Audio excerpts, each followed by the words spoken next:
Bien. Donc, je pense on va aller un peu rapidement, donc parce que tout ça, je pense qu'on l'a vu. Et donc, la première, donc le principe, donc la dynamique est basée sur ce qu'on appelle de manière globale le principe fondamental de la dynamique, d'accord, qui est sous forme de deux lois. Donc, on a la première loi de Newton, d'accord, et puis la deuxième loi qui est en fait une généralisation, donc un cas général. D'accord, la deuxième loi, donc la première loi sera juste un cas particulier de la première. Et donc la première loi de Newton, ce qu'on appelle le principe d'inertie, va vous dire qu'un objet soumis à des forces qui se compensent a un mouvement rectiligne uniforme. Donc si vous avez des forces donc, qui se compensent, c'est-à-dire que la somme des forces extérieures est nulle, alors à ce moment-là, votre corps a un mouvement rectiligne uniforme.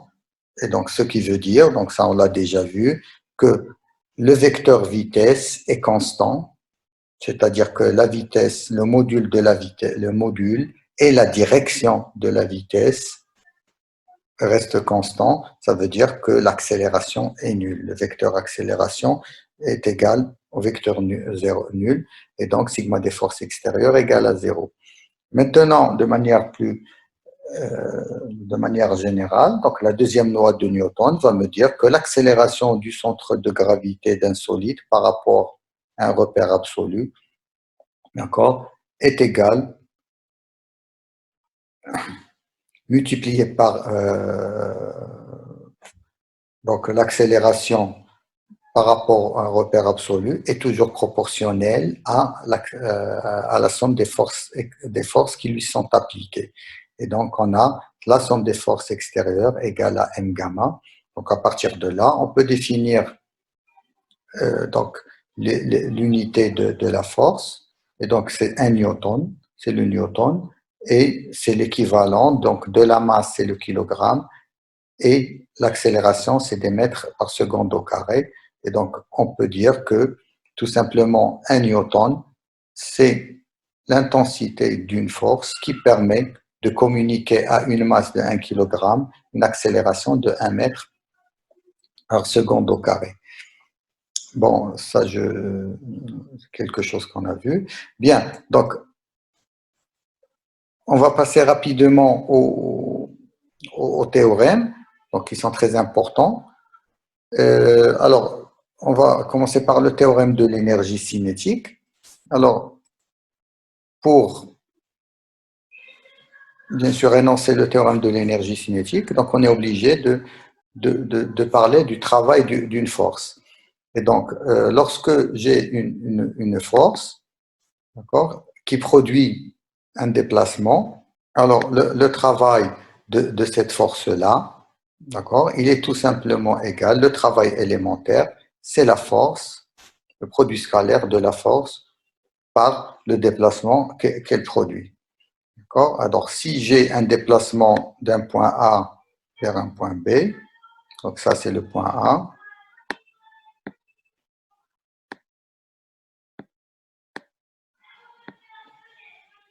et ça c'est le point B.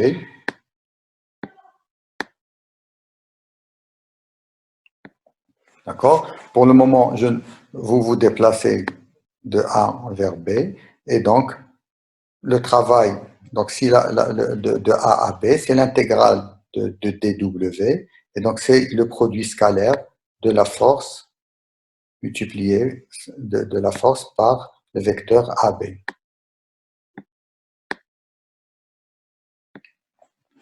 Bien, et donc ça, bien sûr, comme c'est une intégrale, dans l'intégrale entre A et B de D de M, c'est ce qui m'a donné AB. Ça veut dire que ici, j'ai considéré que la force est constante.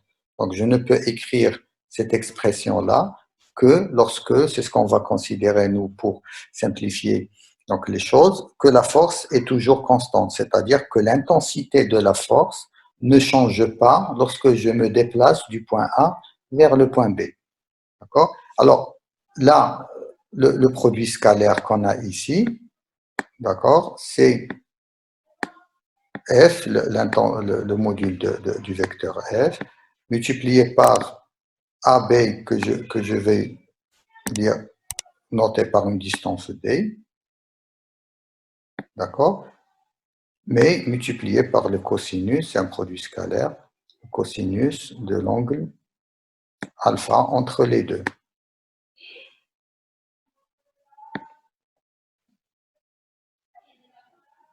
Bien, donc, si votre force et votre déplacement sont dans le même sens, si la force est par exemple dans ce sens-là, donc vous avez un angle égal à 0, dans ce cas-là, cosinus égale à 1, et donc votre travail est positif.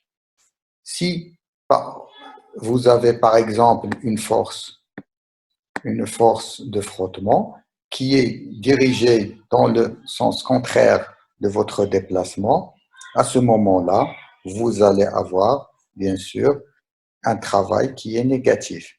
Donc, on va parler dans ce cas-là de travail résistant. Bien. Donc, à partir de là, donc, on peut définir aussi la puissance. D'accord? Et donc, la puissance, c'est le travail par unité de temps. Donc, c'est dW sur dt. Et donc, comme F est constant, donc c'est F scalaire D de AB ou D de M sur D de T. Et D de M sur D de T, c'est la vitesse. Maintenant, si la force, alors le cas qu'on a vu tout à l'heure, c'est le cas où la force le, et le déplacement sont dans la même direction, mais pas forcément dans le même sens. Donc, ça nous donne un travail positif ou négatif. Si maintenant, vous vous déplacez donc, dans ce sens-là et vous êtes soumis, par exemple, au poids, à votre poids, déjà, et dans ce cas-là, vous avez un déplacement et une force qui sont perpendiculaires. À ce moment-là, la force ne va pas travailler, le travail va être nul. Bien. Bon. Comme j'ai dit tout à l'heure, le travail des forces de frottement, le travail des forces de frottement, c'est quelque chose, donc c'est moins F fois le déplacement, et donc comme F est opposé au déplacement, donc c'est un travail qui est résistant, qui est négatif. Et nous allons voir par la suite que, en fait, ces forces de frottement vont contribuer à la non-conservation de l'énergie mécanique totale. Donc, on va le voir. Donc, c'est pourquoi? Parce que tout simplement, ces forces de frottement vont avoir comme conséquence, d'accord, la dissipation d'énergie sous forme de chaleur. Et donc, ça, on le sait. Donc, c'est quelque chose que vous avez sûrement déjà remarqué. Donc, quand vous avez des frottements, d'accord, vous avez un dégagement de chaleur, c'est-à-dire qu'une partie du travail, donc du travail, est dissipée sous forme de chaleur de frottement. Bien, alors un autre exemple, c'est bien sûr le cas du ressort, donc c'est ce que j'avais dit tout à l'heure. Donc si vous avez un ressort comme ça, d'accord, ça c'est votre élongation X, d'accord, et donc votre force c'est moins K X suivant EX. Alors, bien sûr, c'est pour ça qu'on l'appelle une force de rappel, parce que si vous vous déplacez dans ce sens-là, la force est une force de rappel, elle vous rappelle vers la position d'équilibre.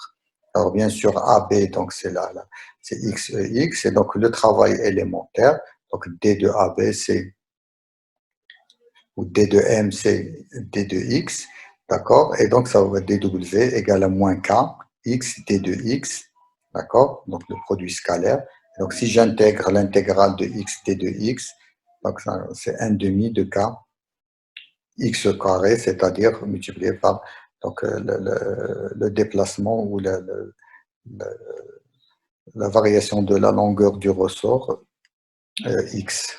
D'accord? Donc, c'est moins 1 demi de k x au carré. Bien, et donc on va définir l'énergie cinétique. Donc ça c'est quelque chose que vous avez sûrement déjà vu. Donc l'énergie cinétique d'un objet de masse m qui est en mouvement avec une vitesse v, d'accord. L'énergie cinétique est égale à 1 demi de mv carré. Alors, bien sûr, V au carré, c'est le carré du module de la vitesse par rapport donc, à un repère, bien sûr. Ça, on l'a déjà vu. La vitesse aussi, de manière rigoureuse, doit être exprimée sous cette forme-là, c'est-à-dire la vitesse par rapport à un repère, donc qu'il soit absolu ou relatif. Bien sûr, dans notre cas, nous allons toujours considérer un repère galiléen fixe. Bien. Alors déjà, à partir de cette expression-là, donc si vous avez un mouvement, donc vous avez votre objet qui se déplace, euh, sa vitesse, si le mouvement n'est pas uniforme, donc la vitesse va varier et donc l'énergie cinétique également va varier. Donc on a aussi l'énergie cinétique est une quantité qui varie au cours du temps. Et donc si je considère la variation de l'énergie cinétique au cours du temps, donc si je dérive d de EC par rapport à T, donc c'est égal. Alors le module au carré de la vitesse, c'est le produit scalaire de la vitesse par elle-même. Et donc c'est V scalaire V. Et donc, si vous avez V scalaire V, ça veut dire que vous allez avoir donc, la dérivée d'un produit, d'accord? Et donc, vous allez avoir un demi de M, V scalaire V. Donc, si vous dérivez, donc ça va vous faire V scalaire D de V sur D de T, plus D de V sur D de T scalaire V. Donc, c'est la même chose, d'accord? Parce que le produit scalaire est commutatif, donc ça vous donne CM V scalaire D de V sur D de T. À ce moment-là, ça vous donne, alors M D de V sur D de T, ce n'est rien d'autre que l'accélération. Donc M, si vous prenez M et ça, donc ces deux termes-là, c'est l'accélération. Et l'accélération, fois gamma, ou A, c'est la somme des forces extérieures, scalaire la vitesse, et donc c'est la somme des puissances des forces extérieures. D'accord? Si maintenant j'intègre cette relation-là, donc ça va me donner la variation de l'énergie cinétique. Et donc la variation de l'énergie cinétique, donc D de EC égale à sigma des forces extérieures, V fois dt, d'accord? Et donc si j'intègre cette quantité-là, ça va me donner delta EC, c'est-à-dire que quand je vais d'un point A vers un point B, donc A, ça c'est B, et bien tout simplement,